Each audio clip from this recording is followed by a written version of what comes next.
Warahmatullahi wabarakatuh. Hari ini kita mau belajar tematik, tema 3 subtema 2 pembelajaran 1 sama 2. Nah, ini kayak kemarin yang Ibu jelasin ya, Nak, si kotak ajaib. Nah, kita ketemu sama penemu lagi namanya John Logie Baird.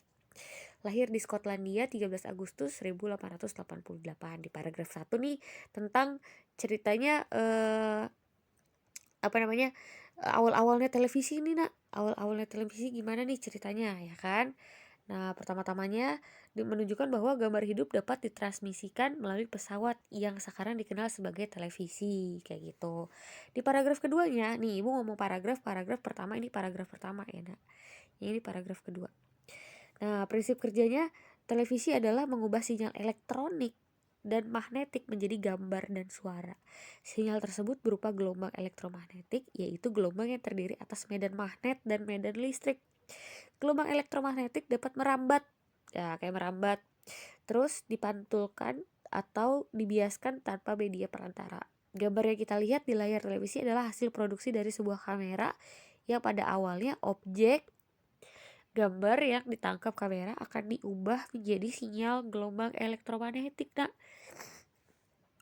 Nah, terus akhirnya pesawat televisi akan mengubah sinyal yang diterima jadi objek gambar itu sesuai dengan utuh, kayak misal objeknya ya dalam bentuk hitam putih atau berwarna.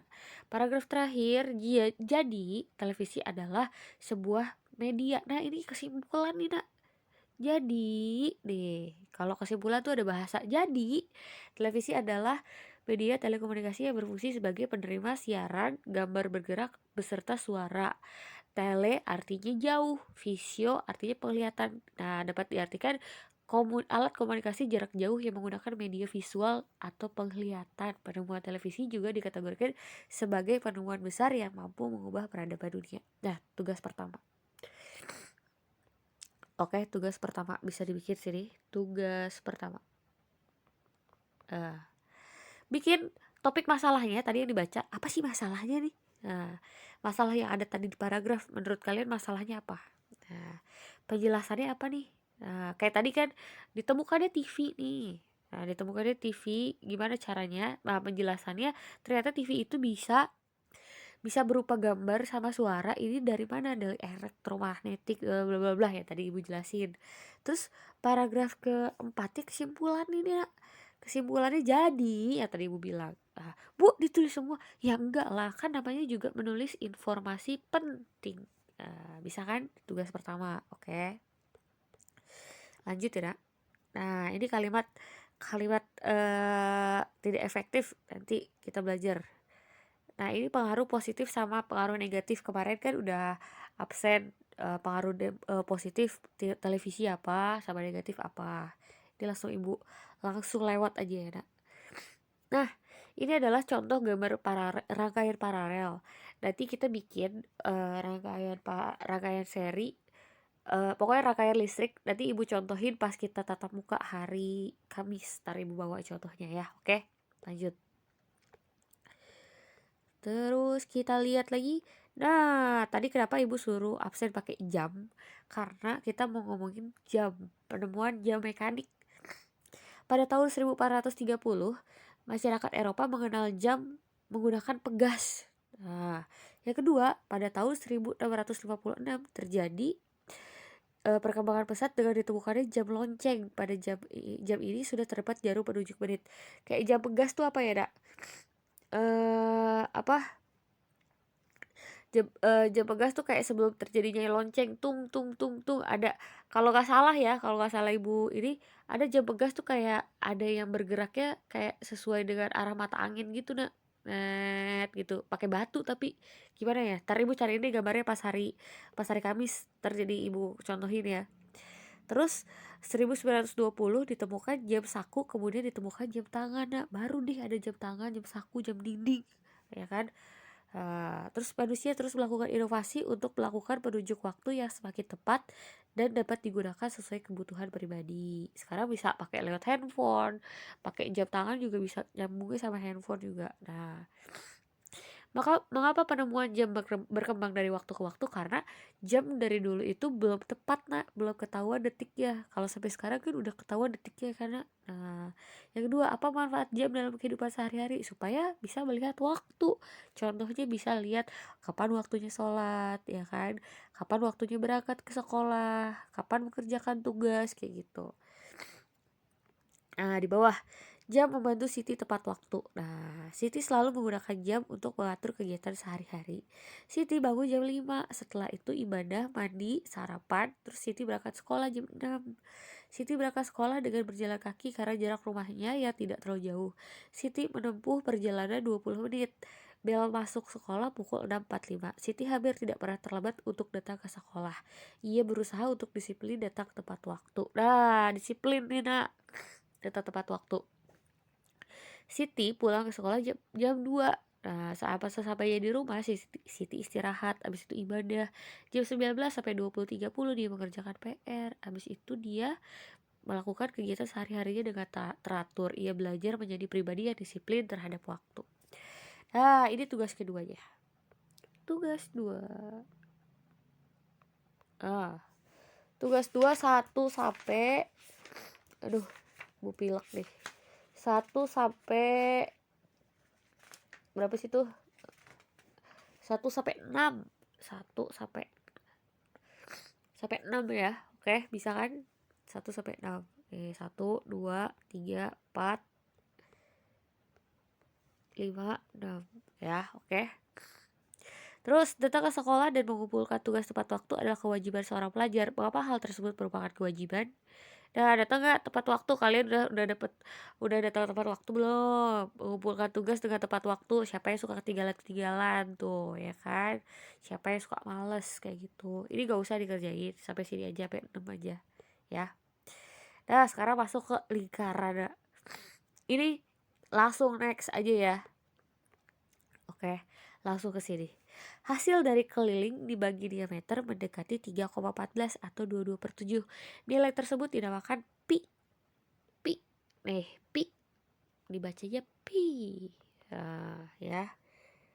Pi ini bisa 3,14 kayak kemarin ya Ibu jelasin. Atau 22/7.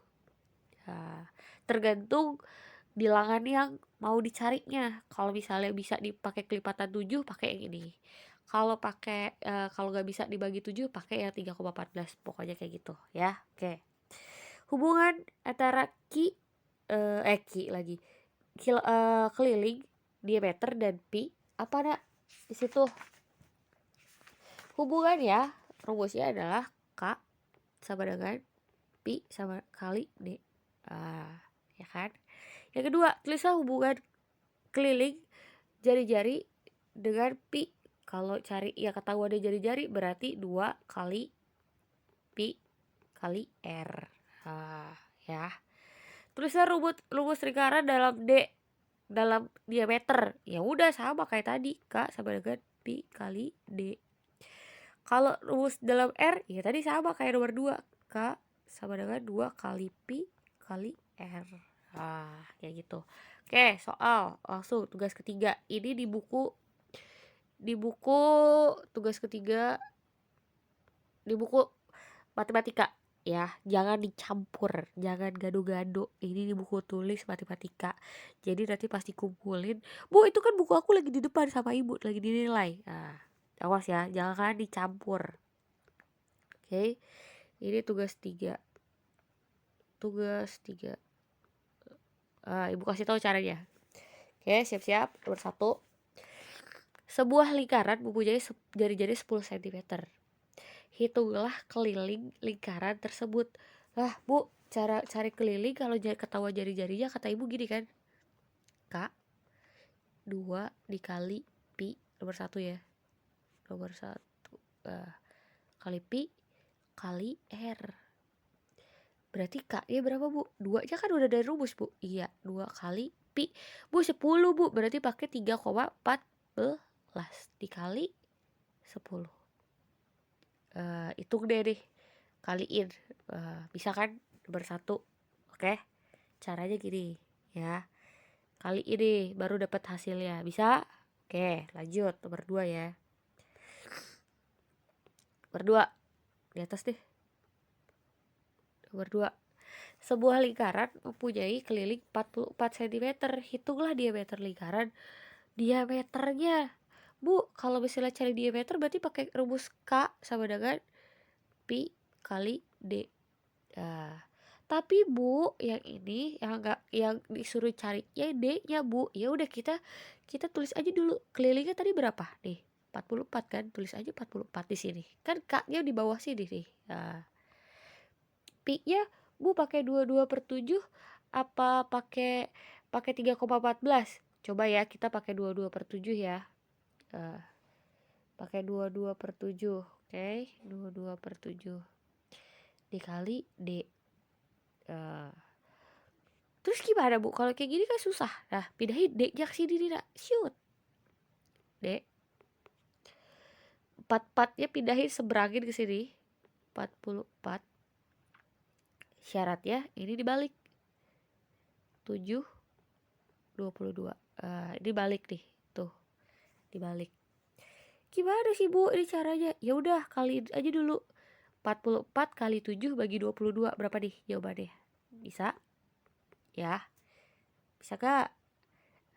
Kaliin dulu 44 kali 7 bagi 22. Nomor 2 kayak gitu caranya. Oke. Nah, nomor 3 sekarang. Nomor 3. Sebuah lingkaran mempunyai keliling 628. Hitunglah jari-jari lingkaran tersebut. Aduh, Bu, ini harus suruh cari jari-jarinya. Berarti pakai rumus jari-jari nih, yang ada jari-jarinya. 2 kali pi kali R. Nah, masukin deh. Kelilingnya 628, Bu. Oke. Kali 2. 2 kan dari atas tuh. Pi ya 3,14 kali R. R-nya gak tahu, Bu. Iya, ya udah tulis aja dulu. Nah, udah ditulis, kita kerjain dulu. 628 2 dikali 3,14 berapa, dak? 6,28 kali R, ya kan? R-nya pindahin ke sini.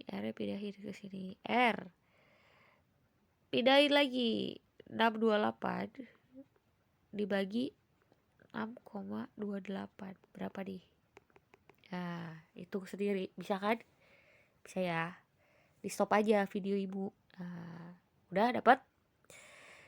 Nomor 4. Jari-jari sebuah lingkaran adalah 28 cm. Berapakah kelilingnya? Berarti jari-jari lagi, Bu. Berarti pakai jari-jari, pakai rumusnya nomor 4 nih. Nomor 4.